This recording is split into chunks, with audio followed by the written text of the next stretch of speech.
Hey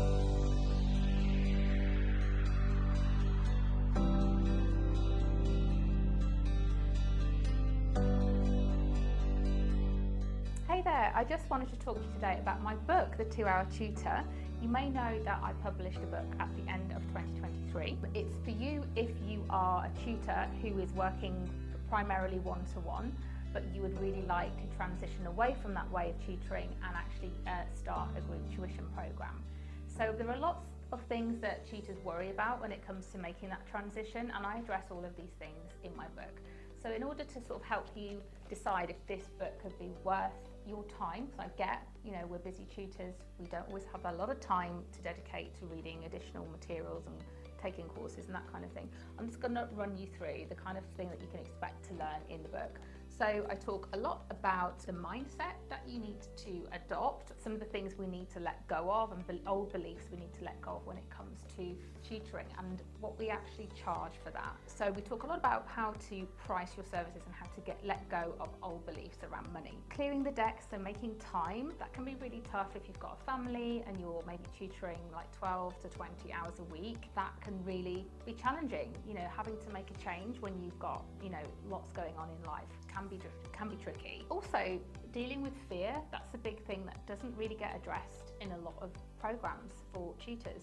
So a lot of the time we just feel terrified. We feel afraid of letting go of clients that perhaps we don't want to work with.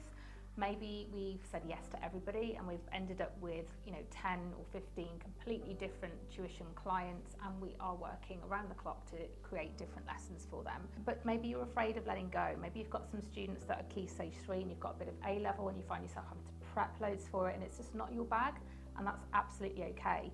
But we feel afraid to sort of create the space for the students that we want, and we hang on to those clients out of fear. We also might be afraid to put our prices up. That's massive, especially for teachers. We often just do not have a very healthy relationship with our self-worth and money and the value that we create in our students' lives. Then we get into practical things like deciding on your ideal program. What are you going to teach and to who, and what's going to become your niche and your area of expertise. We also talk about the money side of it, not just the beliefs around the money, but actually planning out what you're going to charge, how many students you're going to need.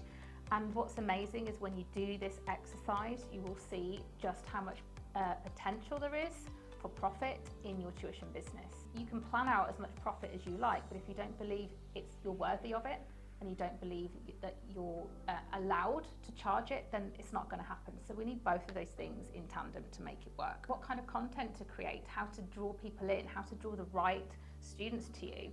And that also involves repelling the wrong ones, and that can be scary. We're going to talk a little bit about what kind of tech I love using and what really helps my clients in my program, The 2-Hour Tutor, which also is the name of the book, by the way. Social media, how to manage that or how to not use it if you really don't want to. There are other ways of bringing students into your business without having to be all over social media. Yeah, we do talk about that and how we can utilise and leverage social media, be a creator rather than a consumer. All of those things, but you do not have to be on social media to have a successful tuition business. We talk about other options as well. And then we talk about sales. It's a word that teachers find, usually, I used to find it really horrible, like a dirty word. But in this book, we talk a little bit about how actually it's not really sales when you're doing something that you love and that you're passionate about, and when you're doing something that helps people. So when you can connect somebody with the emotion of that success, then you are selling, but you're not directly selling. You're just helping them make that decision, helping them see what's possible for them.